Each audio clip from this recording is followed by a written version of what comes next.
The Seahawks suffered back-to-back losses, falling 23-16 to the LA Rams and dropped to 6-3 on the season.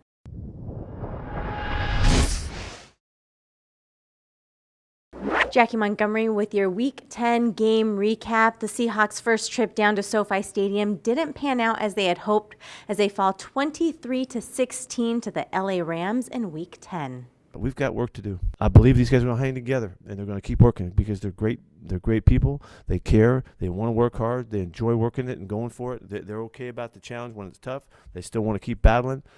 You can see them hanging in there and supporting one another. And so I really believe we have plenty of time to get this thing going. Once again, turnovers were an issue. Russell Wilson threw 2 interceptions for the second straight game and fumbled the ball on a botched snap. I'm just concerned in general. We can't play football and win games like that. Can't win, and philosophically that's so far against the grain for what we believe and how we practice and prepare. We got to get our act together. We just got to get better. We can't do that. Yeah, I think that I just got to get better. I'm not going to make it overly complicated. It's not on anybody but me. And, I put it on my shoulders and get it fixed. After giving up 17 points and 275 yards in the first half, the defense settled in and allowed just 1 touchdown and just over 100 yards in the second half, but the deficit was too much to overcome. What's killing me, obviously is the loss. I thought the defense, at times we made big stops and we got off the field, and I thought that was important. We just got to continue to get better. It's still the little details that we got to get better as a group and continue to, see certain formations, continue to study the film and knowing what they're going to do to us and how they're going to attack us. We just got to execute a little bit better. With starting corners Shaquille Griffin and Quinton Dunbar sidelined with injuries, DJ Reed got the start. He finished with a team-high 10 tackles and recovered a fumble. He's been really impressive, and he's shown great quickness. He showed a fantastic burst on the kickoff return. He's just been good enough that we think let's put him out there and see what he can do. Quentin wasn't going to be able to play.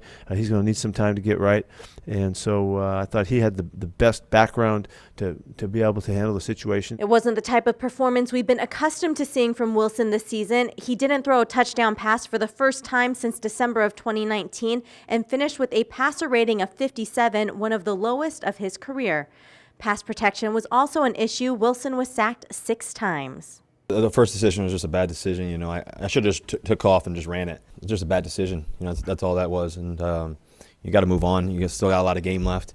The second pick, the guy made a great play. I look forward to getting back after it and getting back to work and just finding my best again. And just I have no doubt that greatness is in store. I have no doubt that we're going to get back on track. I have no doubt that we as a team, and we're going to find a way, and we're going to have better days ahead. Despite missing starters Chris Carson and Carlos Hyde, the Seahawks rushed for 113 yards.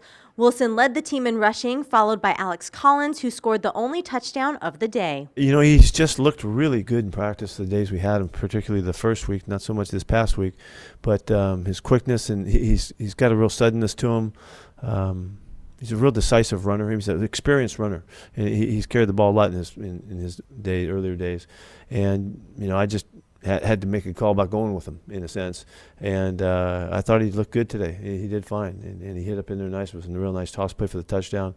And he was explosive, and gave us a chance. I thought he did a nice job. One bright spot was the play of special teams. Kicker Jason Myers made a franchise record 61-yard field goal to pull the Seahawks within 4 points going into the half. A fantastic kick.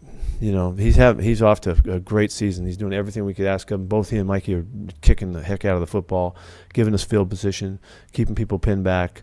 We've had one return, it seems like, that was worth a darn in 8 or 9 games because of the placement of the kicks on both sides of it. And maybe there's a couple of them. But so the kicking game has been solid. I really liked the flash that we saw from DJ taking off today. He's had a kickoff return for a touchdown in his history, and you could see why. He really hit it today. So maybe that gives him a chance next week. We'll see. And finally, a short turnaround for Thursday Night Football is never fun, but the Seahawks are looking forward to putting this one behind them and getting back on the field. So the marathon continues, man. We took 2 jabs, obviously, to the chin. Got to salute those 2 organizations. But at the end of the day, we got to get this bad taste out of our mouth. We got a great, ball club coming up, Arizona. I'm looking forward to it. We're still doing a lot of great things. We can still get better. We can still find our way. We got tough challenges ahead of us, but nothing that we can't overcome, and nothing that I won't overcome. So I'm looking forward to keep going and just keep believing in it all. Well, the Seahawks dropped to 6-3. Now, they started the day sitting in first place in the NFC West, but with the loss to the Rams, coupled with Arizona winning their game, the Seahawks now drop to third in the West. Like I said, it's a quick turnaround. The Seahawks take on the Arizona Cardinals in Thursday Night Football right here at CenturyLink Field for Week 11 action.